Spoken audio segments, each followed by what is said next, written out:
ঢাকা থেকে অল্প দূর ইলিশের বাড়ি চাঁদপুর।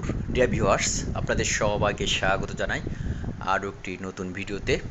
আজকে আমি সত্যি আপনাদের নিয়ে যাব ঢাকা সদরঘাট থেকে ইলিশের বাড়ি চাঁদপুর। আর এই ভিডিওতে আপনারা জানতে পারবেন ঢাকা থেকে চাঁদপুর যেতে কত সময় লাগে, ঢাকা থেকে চাঁদপুর যেতে কত টাকা ভাড়া লাগে। তো ডিয়ার ভিউয়ার্স, যারা নতুন আছেন তারা অবশ্যই আমার চ্যানেলটিকে সাবস্ক্রাইব করবেন। আপনাদের কাছে রিকোয়েস্ট থাকলো। তো ঈদের ছুটিতে সবাই গেছে গ্রামের বাড়ি বা বিভিন্ন দেশের এলাকায় গ্রামের এলাকায় গেছে, কিন্তু আমি যাই নাই। আমি ঢাকাতেই ছিলাম। তো আমার পরিবারকে নিয়ে আমি রওনা দিয়েছি ঢাকা সদরঘাট থেকে লঞ্চে ইলিশের বাড়ি চাঁদপুরের উদ্দেশ্য। তো ডিয়ার ভিউয়ার্স, আপনাদের আশা করি ভিডিওটি অবশ্যই ভালো লাগবে এবং ভিডিওটি শেষ পর্যন্ত দেখবেন। আমরা সকাল 7টা 20 মিনিটের লঞ্চ চড়েছি ঢাকা থেকে সদরঘাট থেকে ইলিশের বাড়ি চাঁদপুরের উদ্দেশ্যে রওনা দিয়েছি। ইতিমধ্যে আপনারা দেখতে পাচ্ছেন ঢাকার সদরঘাটের লঞ্চ দাঁড়িয়ে আছে, বহু লঞ্চ দাঁড়িয়ে আছে। কত সুন্দর একটি পরিবেশ, সেখানে খুবই সুন্দর লাগে আসলে। আর লঞ্চের ভিতরে এখানে যে ক্যান্টিন রয়েছে, ছোট্ট ক্যান্টিন, সেখানে দুধ চা 20 টাকা, রং চা 10 টাকা, এই ধরনের আরও অন্যান্য খাবার রয়েছে। আর আমরা এগিয়ে চলেছি আমাদের ঢাকার বিখ্যাত বুড়িগঙ্গা নদীর বয়ে চলেছি। আমাদের লঞ্চ এগিয়ে চলেছে চাঁদপুরের উদ্দেশ্যে চলছে। আর ঢাকা দক্ষিণ কেরানীগঞ্জ থানার ভিউ দেখতে পাচ্ছেন এই মুহূর্তে আপনারা, দক্ষিণ কেরানীগঞ্জ থানার নদীর তীরে দৃশ্য। আর ইতিমধ্যে আপনারা লঞ্চের ভিতরে দৃশ্য দেখছেন, যেখানে যে চেয়ারগুলো দেখতে পাচ্ছেন, এই প্রতিটা চেয়ারে বসতে গেলে আপনাকে খরচ করতে হবে 250 টাকা। অর্থাৎ এই চেয়ারের মূল্য, লঞ্চ ভাড়া, এই চেয়ারের মূল্য হচ্ছে 250 টাকা। অর্থাৎ আপনি 250 টাকার টিকিটে এই চেয়ারে বসতে পারবেন। আর আপনি যদি এর থেকে কম টাকায় যেতে চান, সেক্ষেত্রে আপনাকে মাত্র 180 টাকা খরচ করতে হবে। আর সেক্ষেত্রে আপনাকে এখানে বসতে হবে। এই যে দেখতে পাচ্ছেন, এটাকে বলা হয় ডেক, বা সাইডে কিছু লোয়ার চেয়ার তৈরি করে দেওয়া হয়েছে বেঞ্চ মতো, সেখানে আপনারা বসতে পারবেন 180 টাকার বিনিময়ে। এই যে দেখলেন আপনারা, এখানে মূল্য 180 টাকা মাত্র। তো আপনি ঢাকা থেকে 180 টাকায় চাঁদপুরে যেতে পারছেন, এটা কত বড় সৌভাগ্যের বিষয়। আর দেখুন কত সুন্দর দৃশ্য নদীর, অসাধারণ, অপূর্ব। আমার কাছে সত্যিই অনেক সুন্দর লেগেছিল ডিয়ার ভিউয়ার্স। আমারও মনে হয় আপনাদের কাছে অনেক ভালো লাগবে, কেননা এই একটা লঞ্চ ভ্রমণ শুধু ভ্রমণই নয়, এটি আপনাকে কক্সবাজার কুয়াকাটা যাওয়া লাগবে না। আপনি কক্সবাজার কুয়াকাটার ফিল এই লঞ্চ ভ্রমণে পেয়ে যাবেন। আমি আপনাকে দিয়ে দিব। কিভাবে দেব আপনি চলুন দেখবেন। নিশ্চিত আপনাদের কক্সবাজার কুয়াকাটার ফিল আপনারা পাবেনই, আমি গ্যারান্টি। আপনারা দেখতে পাচ্ছেন সিমেন্ট কারখানা, এটি হচ্ছে মুক্তারপুর মুন্সিগঞ্জ, মুক্তারপুর যে ব্রিজের গোড়ায় এই সিমেন্ট কারখানাটি। এখানে বিদেশ থেকে, বিশেষ করে ইন্ডিয়া থেকে সিমেন্টের উপাদান আসে এবং সেই উপাদান দিয়ে এখানে সিমেন্ট তৈরি করা হয়। আর আমরা এই মুহূর্তে মুক্তারপুর ব্রিজ দেখতে পাচ্ছি, মুন্সিগঞ্জ জেলার একটি আলোচিত ব্রিজ মুক্তারপুর ব্রিজ। খুবই চমৎকার দৃশ্য। দেখতে দেখতে আমরা বুড়িগঙ্গা নদী দিয়ে চলছি। সামনে শীতলক্ষ্যা নদী, এবং শীতলক্ষ্যা নদী নারায়ণগঞ্জের দিকে গেছে। আর আমরা সোজা চলে যাব আমাদের বাংলাদেশের বিখ্যাত নদী মেঘনা নদীতে। তো চলুন ডিয়ার ভিউয়ার্স, আপনারা দেখতে পাচ্ছেন এটা হচ্ছে মেঘনা নদী এবং বুড়িগঙ্গা নদীর দৃশ্য। আপনারা অনেক সুন্দর সুন্দর দৃশ্য দেখতে পাচ্ছেন। কতগুলো জাহাজ, এই জাহাজগুলো আপনারা দেখতে পাবেন চট্টগ্রামের যে বন্দর রয়েছে, চট্টগ্রাম বন্দরের পতেঙ্গা সি বিচ, সেখানে এই ধরনের জাহাজ দেখা মেলে। তো ডিয়ার ভিউয়ার্স, আপনার সাথে পতেঙ্গা চলে গেলাম। দেখুন, এক চাঁদপুর যেতে গিয়ে আমরা পতেঙ্গা ভিউ পেয়ে গেছি। খুব সুন্দর, তাই না? আসলেই সুন্দর। আমাদের লঞ্চ এগিয়ে চলেছে মুন্সিগঞ্জ জেলার পাশ দিয়ে যে নদী বয়ে গেছে। এটা মুন্সিগঞ্জ জেলার যে লঞ্চ ঘাট আছে, সেই লঞ্চ ঘাট দেখতে পাচ্ছেন। এখানে একটি যাত্রা বিরতি দিল আমাদের লঞ্চ, তারপর আবার পুনরায় চালু হলো এবং চাঁদপুরের উদ্দেশ্যে চলে যাচ্ছে। আর যাওয়ার ফাঁকে আমি এই ভিডিওটি করছি, দৃশ্যটি করছি। আপনারা দেখুন, ঠিক যেন কক্সবাজার চট্টগ্রামের সি বিচ একটু ফিল পাচ্ছি। আর এপাশে আরেকটি সিমেন্ট ফ্যাক্টরি আছে, এখানে সিমেন্ট তৈরি হয়। এটি নারায়ণগঞ্জ জেলার অন্তর্গত একটি এলাকা, শীতলক্ষ্যা নদীর তীরে। আর সকালের দৃশ্য কত সুন্দর দেখুন। এই দৃশ্য দেখে কেউ বলবে যে এটা নারায়ণগঞ্জের সেই নদীর মোহনা, শীতলক্ষ্যা নদীর মোহনা, যে নদী চাঁদপুর নদীর সাথে মিলিত হয়েছে। এতগুলো জাহাজ এক জায়গায় রাখা হয়েছে বা এখানে বন্ধ করে রাখা হয়েছে, এটা সাধারণত পতেঙ্গা সি বিচে দেখা যায়, আমাদের চট্টগ্রামের যে পতেঙ্গা সি বিচ রয়েছে সেখানে দেখা যায়। তো এই সুন্দর দৃশ্য দেখতে দেখতে আমাদের লঞ্চ চাঁদপুরের দিকে এগিয়ে যাচ্ছে, আর সঙ্গে আপনাদের নিয়ে যাচ্ছে। আপনারাও চলুন, আজকে 180 টাকায় চাঁদপুরে নিয়ে যাই। এত অল্প টাকায় একটা জেলা ভ্রমণ খুবই সৌভাগ্যর ব্যাপার।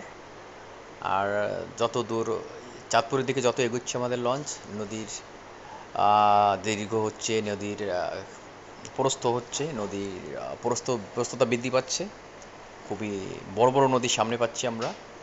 আর বুড়িগঙ্গা নদী থেকে আমরা শীতলক্ষ্যা নদীর যে উজান হয়ে আমরা মেঘনা নদীতে এসে পড়েছি। আর মেঘনা নদীতে দেখুন সকালের দৃশ্য কত সুন্দর। আজকে ঈদের চতুর্থ দিন, ঢাকা থেকে আমরা যাচ্ছি, যাত্রী কিছুটা কম আছে, চাপ কম। তো এবার আমরা কক্সবাজার থেকে বা টেকনাফ থেকে আমাদের সেন্ট মার্টিন যেতে যে দৃশ্য আমরা দেখি, ঠিক সেম দৃশ্য আপনারা দেখতে পাচ্ছেন। দেখুন সাগরে যে পাখি দেখা যায়, ঠিক সেই পাখি আমরা দেখতে পাচ্ছি এখানে। তাহলে আমাদের কক্সবাজার বা কুয়াকাটা যাওয়ার কোনো প্রয়োজন আছে? প্রয়োজন নাই, যেহেতু এখানেই আমরা কক্সবাজারের সেই ফিল পাচ্ছি, সমুদ্রের ফিল পাচ্ছি, সমুদ্রের সে বার্ড পাখিগুলো এখানেই পাচ্ছি। দেখুন কত সুন্দর, এবং তারা উড়ছে। দেখুন নদীতে কিভাবে তারা মাছ ধরছে এবং রেস্ট নিচ্ছে নদীতে ভেসে ভেসে। তারা এত পাখি, এত সুন্দর মনোরম পরিবেশ। আসলে কক্সবাজার থেকে যখন মানুষ সেন্ট মার্টিনে যায় তখন এই দৃশ্যটা দেখা যায়। তাহলে আমাদের আর কক্সবাজার যাওয়ার প্রয়োজন নাই বা সেন্ট মার্টিন যাওয়ার প্রয়োজন নাই। সেন্ট মার্টিন আমরা চাঁদপুরে পেয়ে যাব। চলুন আর একটু পরে। দেখুন কত সুন্দর, অসাধারণ একটি দৃশ্য দেখা যাচ্ছে। এটা আসলে কক্সবাজার বা কুয়াকাটা নয়, তারপরেও আমরা এত সুন্দর দৃশ্য পাচ্ছি চাঁদপুর পথে। আর কক্সবাজার বা কুয়াকাটায় গেলে আমরা যে বড় সমুদ্র দেখতে পাই। দেখুন এই নদীটা, অর্থাৎ মেঘনা নদীটা সমুদ্র থেকে কম কিসে, যার কুল কিনারা দেখা যাচ্ছে না, তাহলে এটাকে আমরা সমুদ্র হিসেবে ধরে নিতেই পারি। আর সমুদ্রে যেমন মাছ ধরে, ঠিক মেঘনা নদীতে দেখুন জেলেরা কীভাবে মাছ ধরছে, কী হাড় খাটুনিটা খাটছে। তারা কিন্তু মেঘনা নদীতে অত্যন্ত পরিশ্রম করে ইলিশ মাছ সহ বিভিন্ন ধরনের মাছ ধরেন এবং চাঁদপুর যে মাছের আড়ত আছে সেখানে নিয়ে যান। আর সমুদ্রে যেমন আমরা জাহাজ দেখতে পাই, এখানে মেঘনা নদীতেও দেখুন তেমন জাহাজ, ভাসমান জাহাজ পাচ্ছি আমরা। একের পর এক জাহাজ দেখতে পাচ্ছি আমাদের চাঁদপুর রুটে, ঢাকা টু চাঁদপুর রুটে। সত্যি অসাধারণ এবং মনোমুগ্ধকর।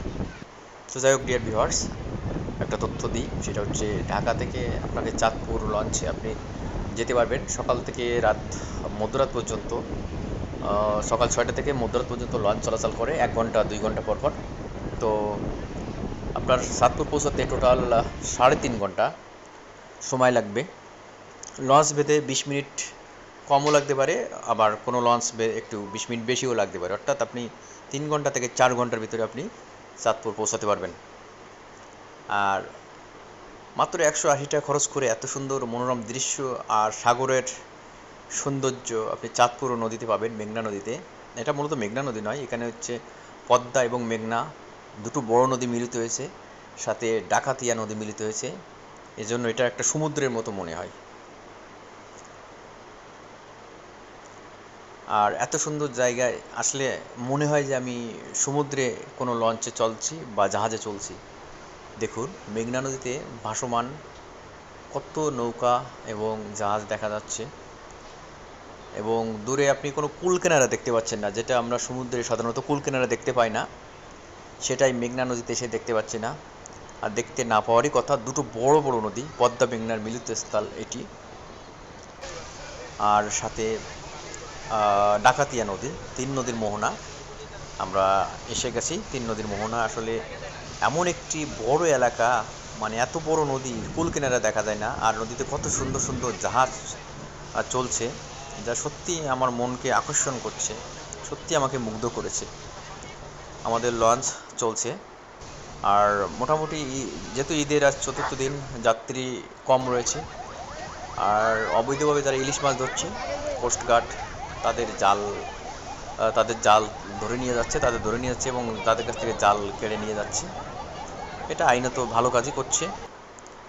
আমরা দূরে দেখতে পাচ্ছি গাছপালা বা গ্রামীণ এলাকা। এটাই হচ্ছে আমাদের চাঁদপুর, আমাদের বাংলাদেশের সেই আলোচিত একটি জেলা চাঁদপুর, যেটাকে আমরা ইলিশের বাড়ি হিসেবে পরিচিত পাই। তো চাঁদপুরের কাছাকাছি আসলে যাত্রীরা সবাই উঠে দাঁড়ালো। দেখুন যাত্রীরা কত উৎসুক হয়ে গেছে। তো ডিয়ার ভিউয়ার্স, চাঁদপুরে প্রতিদিন আপনি লঞ্চ পাবেন, আর সকাল থেকে রাত মধ্যরাত পর্যন্ত লঞ্চ চলাচল করে। আপনার বিভিন্ন ধরনের স্থান ভেদে আপনার খরচ কম হবে, যেমন 180 টাকার ডেকের আপনি চেয়ারে বসলে 250 টাকা, আর কেবিন নিলে কেবিনের ভাড়াটা আলাদা, 2000 থেকে 5000 পর্যন্ত রয়েছে। তো আপনারা আসুন না, এমন একটা ট্যুর দিয়ে যান না। শুধু চাঁদপুর আসলেই আপনারা অনেক মজার জিনিস পাবেন। যারা কক্সবাজার কুয়াকাটা যেতে চান তারা বর্ষার সিজনে চাঁদপুর আসবেন, এবং এখানে একটা মিনি কক্সবাজার আছে, সেই মিনি কক্সবাজারে যাবেন। চাঁদপুর 3 নদীর মোহনা থেকে আপনারা কক্সবাজারে ফিল 100% গ্যারান্টি পাবেন। সেখানে মিনি কক্সবাজার এমনি নামে নামে হয়নি, সেখানে অবশ্যই কক্সবাজারের ফিল পাওয়া যায়। তো যাই হোক ডিয়ার ভিউয়ার্স, আমরা ইতিমধ্যে চাঁদপুর পৌঁছে গেছি। আমাদের লঞ্চ চাঁদপুরে ভিড়ে গেছে। দেখুন আরও কত লঞ্চ এখানে ভিড়ে আগে থেকেই ভিড়েছে। তো আমরা চাঁদপুর লঞ্চ ঘাটে পৌঁছাই 7:20-এ আমরা রওনা দিই, এবং এখানে 11টার দিকে আমরা মোটামুটি 7 8 3 10 11টা বা 11টা 15 মিনিটে আমরা চাঁদপুর পৌঁছাই লঞ্চ টার্মিনালে। তো ডিয়ার ভিউয়ার্স, আপনারা আসুন এবং চাঁদপুর ঘুরে যান, ইলিশের বাড়ি চাঁদপুর। তো আমাদের লঞ্চ ঘাটে বেরার পর যাত্রীরা হুড়োহুড়ি শুরু করছে তারা নামার জন্য। দেখুন কি পরিমাণ যাত্রী এখনও ঢাকা থেকে চাঁদপুর আসছে, দেখলেই বুঝবেন। এই দেখুন কি পরিমাণ যাত্রী এখনও ঢাকা থেকে চাঁদপুর আসছে। তো যাই হোক ডিয়ার ভিউয়ার্স, আপনাদের সবার জন্য শুভকামনা। আপনারা সবাই সুস্থ থাকুন, ভালো থাকুন, নিরাপদে থাকুন, আর আমার মতো মাঝে মাঝে ভ্রমণ করুন, নদীপথ ভ্রমণ করুন। অনেক শান্তি পাবেন, অনেক মজা পাবেন। সবাইকে অসংখ্য ধন্যবাদ, সবাইকে ধন্যবাদ, থ্যাংক ইউ।